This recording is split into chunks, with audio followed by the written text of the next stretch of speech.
we're back from a grocery trip and we got a bunch of things.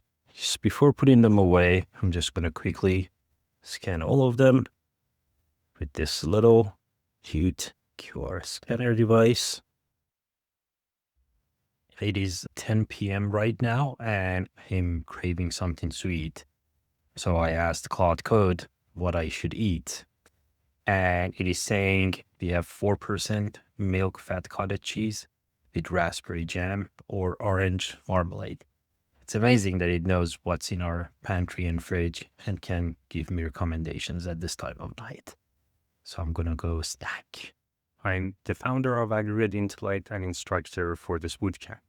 With every cohort, I try to do a project along with the participants so that I can show them how our methodology works for building custom agents, as well as trying out our methodology and improving it.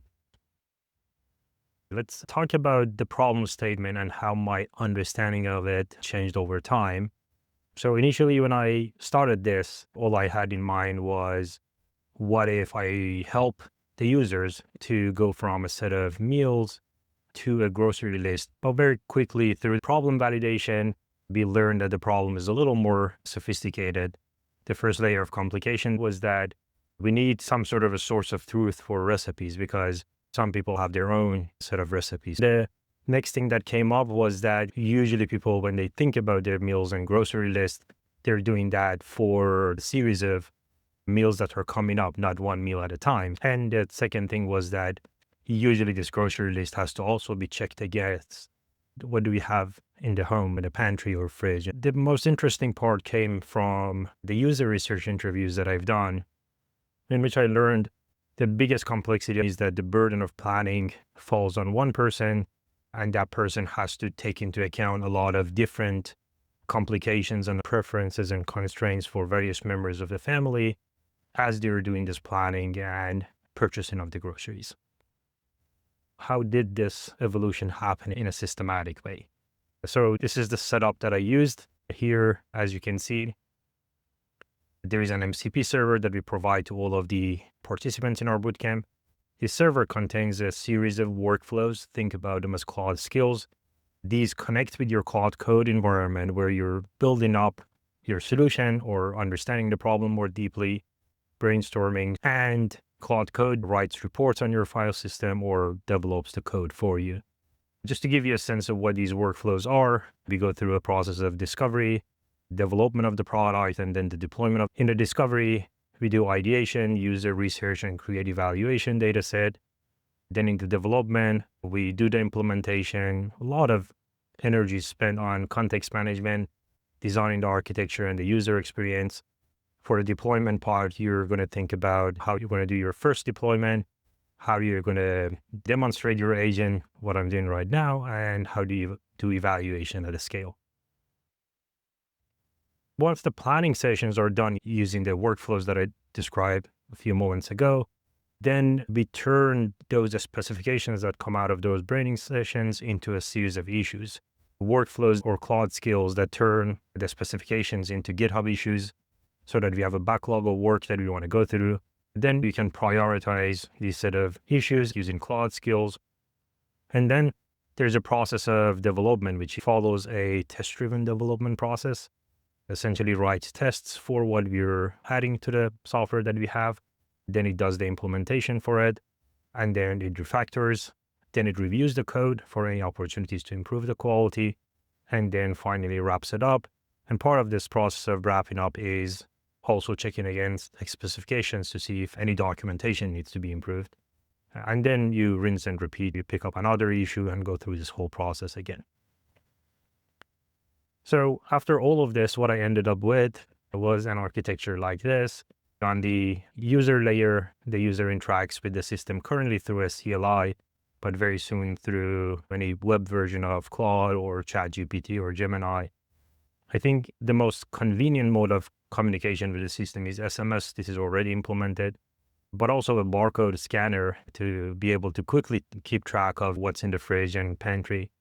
All of these provide information to Claude Code, which is the main orchestrator here. And then Claude Code as the main agent in the system, essentially uses a set of tools that are available in its service layer, managing the pantry and fridge and the shopping list, planning meals, and then all of these handled by a very detailed tracking of state in the system. And then there's a data layer. There's the information about the state of the kitchen currently. So what do we have in the kitchen and what we're planning to do soon? A set of recipes that we care about, any planning history that we have, and a database of common grocery items with about 4 million items in it. Okay, so the outcome of this is two components. There is this visualization that shows the state of the kitchen. So I can very quickly see who's involved in this household, what kind of preferences and constraints do they have. I can see information about our fridge, information about the pantry, what shops do we go to usually, what are we doing in our yard, what kind of pets do we have, and what are some nuances about them.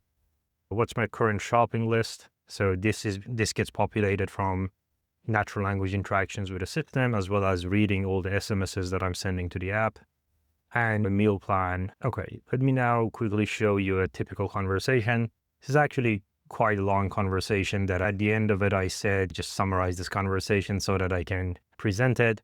I asked it to fetch all the SMS notes, and it did, and then it sorted them. It said, oh, this is about things we need to buy. This is about a meal that we want to make, but it pointed out that we don't have a recipe for this one. Then I provided a screenshot of the recipe. Then it added that to the database. Then I provided a voice note of everything else that we needed to buy, and it processed it and added to the shopping list. And then I said, check the shopping list against what we have in the pantry and fridge and remove anything that we don't need. So it took care of that. Then after the trip, I provided the barcode of everything that we bought in the trip, as well as a voice note that said any item that didn't have a barcode, just ginger and tomato and whatever. And then it processed and added all of those. This is where it told me that Japanese curry is ready to make. Then I said, given our preferences and habits we are aiming for, tell me what should we put on our next shopping trip, and it provided some suggestions to me. Okay, I want to end this part quickly on a piece that we did last night that I thought was fun. So my wife was craving Korean food and was suggesting to order Korean food, and I said, what if we ask the app to check if we have ingredients for some sort of a Korean dish? And it looked through the ingredients and suggested a few things, and then we landed on this fusion made-up dish, which is a Korean sloppy joe. It gave us what ingredients we can pick from our pantry and fridge, and gave us the recipe to make it. And that's exactly what we did.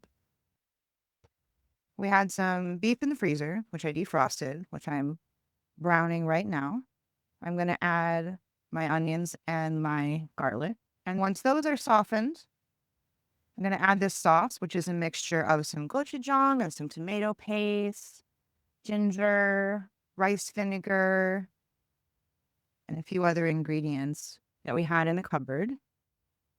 Another criteria that we had was that I wanted to be able to cook this quickly because it's pretty late at night and we're pretty hungry, actually. I cut the garlic and the onions in about 5 minutes, thawed the beef in the microwave while that was happening, heated up my pan. At this point, it's been about 8 minutes since I started cooking. All right, now it's been about 12 minutes. My garlic is nice and brown in the center. So I'm going to stop that browning off. I'm going to add my sauce.